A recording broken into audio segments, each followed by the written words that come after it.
এটা কিভাবে করবে? শসাটাকে ভালো করে ধুয়ে নেবে। ধোয়ার পর শসাটাকে খোসাটা শুদ্ধ হয় গ্রেট করে নেবে বা তুমি পেস্টও করে নিতে পারো মিক্সিতে।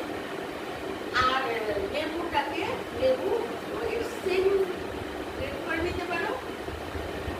গ্রেট করে নিলেই লেবুটা ভালো এরকম ভাবে গ্রেট করে নিয়ে নেওয়ার পর তারপরে ইয়েটার সঙ্গে শসাটার সঙ্গে পেস্ট করে নিও, নাহলে মিক্সিটার ক্ষতি হয়। তারপর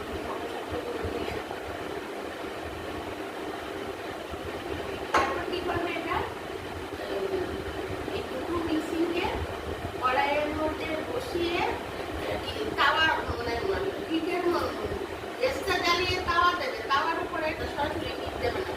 এটা ভালো করে নাড়তে নাড়তে নাড়তে নাড়তে শুকিয়ে নিলে এটা একটা ক্রিম হয়ে যাবে। তারপরে একটু ফ্রিজে রেখে দেবে, দেখবে একটা থকথকে একটা ক্রিম হয়ে গেছে। থকথকে ক্রিমটা হয়ে গেছে।